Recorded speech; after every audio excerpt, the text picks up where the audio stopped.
Hey guys, what's going on? My name is Jonah Fox, and in today's video, I'm going to be sharing with you 3 tips for harmonica that I wish I knew when I started playing. Would have saved me a lot of time and embarrassment, and I want to be sharing those with you today. So if you're ready for that, let's go get started with the video. Alright, so here is tip number 1. Harmonica reeds can get stuck. You could try to play them and they just won't work. But your harmonica is not broken. You don't need to go to the store and try to return it, which is the thing that I did. You can just do a couple things like bending and taking it apart to go fix this problem, okay? So let me explain a little bit. A harmonica works by having reeds that are vibrating, right? So if they're prevented from vibrating, essentially like a piece of food or extra saliva is kind of stuck under there, they're not going to move. Okay, so this is a Suzuki ProMaster. I have some stuck reeds on it. So I'm going to try playing 6 draw. Nothing. You just hear a little bit of air coming through. And when I was starting to play, I was using a Special 20. And Special 20s are pretty decent harmonicas. They're not prone to getting reeds stuck, but I get mine stuck all the time. And I just didn't realize I was using too much saliva. I was just kind of slobbering into the thing. I didn't really know any better, honestly.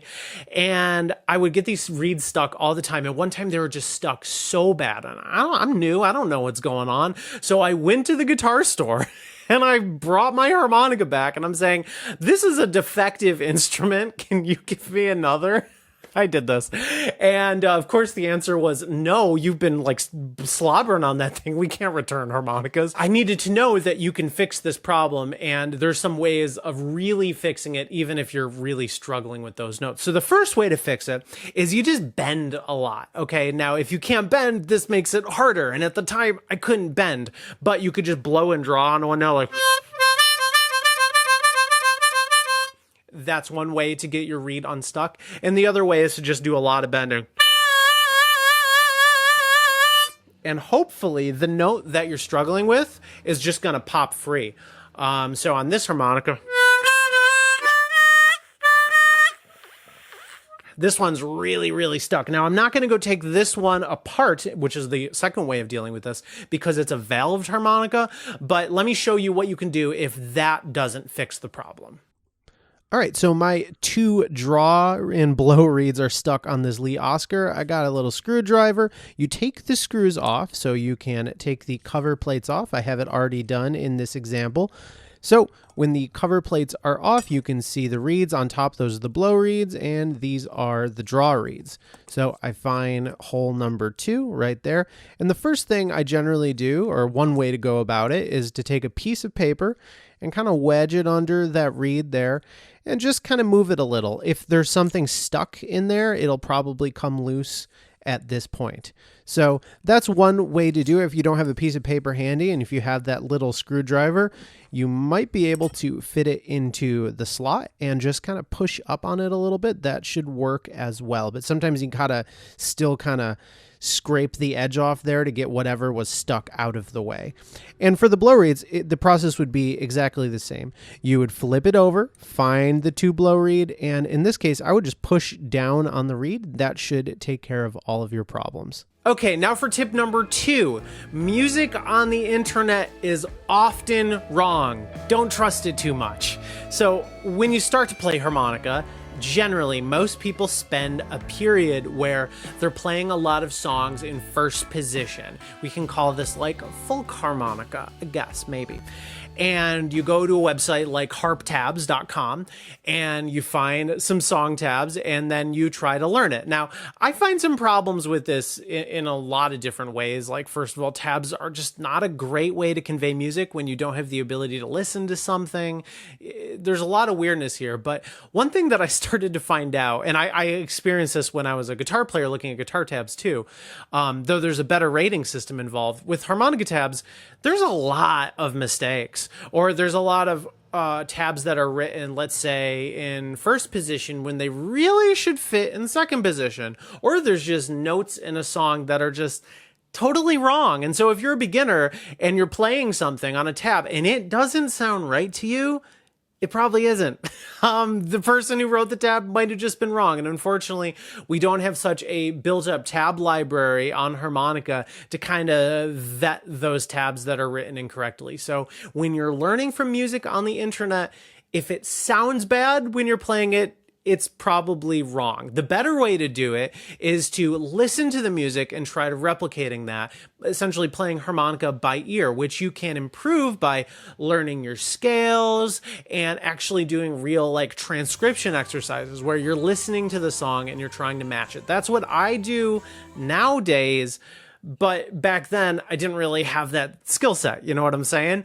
So for you, if you are still using those kind of tabs, just be very cautious, okay? You might be learning something incorrectly or being played in an octave that just doesn't make sense or not being played in a position that would be way easier. Harmonica can get a little complicated and the music is generally garbage, so expect that. If you're enjoying this video, would you do me a little bit of a favor and boop that like button? It helps me rise up in the rankings on YouTube, and I really appreciate it. The third thing that I wish I knew when I was a beginner harmonica player is that you do not need to know how to bend every single hole to still play cool styles of music like blues, rock, funk, and reggae and all the other sorts of things that you can do on a harmonica. Because when I got into playing this instrument, you know, I wanted to be a blues harp player. I wanted to be able to play blues solos and rock solos, essentially fill the role of like a lead guitarist. That's what I really wanted personally. And I knew that bending was a big part of that, right? And I knew bending was a essential technique, especially in second position on cross harp on harmonica. But when I started, all I was doing was playing like the major scale, because I knew that that didn't involve bends, and I spent a long time practicing my bends, eventually figured them out, and then was starting to adopt those blues scales. But I wish I knew earlier on that you can start playing in those positions, like second position and third position, and actually start playing with blues music and funk music and all that kind of stuff that I wanted to do, even if you can't bend yet. So let me give you 2 practical tips for doing this yourself. So the first one is to play what I'm calling the no bend blues scale. So that's essentially like, it's like a G Mixolydian scale. It's in second position using cross harp. And essentially it's like the major pentatonic scale and the blues scale kind of smushed together into one scale that doesn't involve bends. Here, let's go work through it. So we start with 3 blow, then 3 draw, then 4 blow, 4 draw, 5 blow, 5 draw, 6 blow.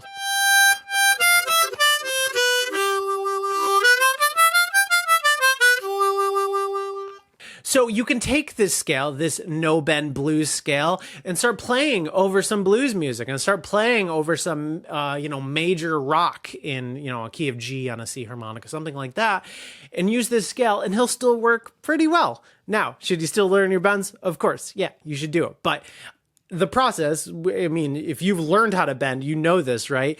It takes a long time. It takes a couple months of working this stuff out, and I wish that I could get into more fun music sooner. The other suggestion I have here is to play more in third position as a beginner. So third position starts in the key that is the second note of the major scale on whatever harmonica you're using. So if this is a C harmonica, the second note of the major scale is C, D, E, F, G, A, B, C. That D, okay? C, D. So that's the key, and it's a minor scale. So we start on 4 draw. That's your D, and this would be the scale of like D minor. It's like most of a D natural minor scale. It sounds like this. We go 4 draw, 5 blow, 5 draw, 6 blow, 6 draw, 7 blow, 8 draw. And you can use this scale to play in a lot of cool genres, a lot of like minor blues, blues like any traditional blues in that key of D or D minor. You can also use it to play in anything that's a little bit more aggressive, like rock, funk, reggae, soul. There's a bunch of different things you can do with this scale. And honestly, it's one of my favorites. It's one of my kind of default scales to go to still. And I know a bunch more on this instrument. So I suggest you give that a shot and just learn how to do your bends as you go, because you should eventually learn them. It gives you a lot more options. But I just don't want you to be holding yourself back because you don't have them down yet. So those are my 3 tips. I hope you found them helpful. My name is Jonah Fox, and I'll catch you later. Peace.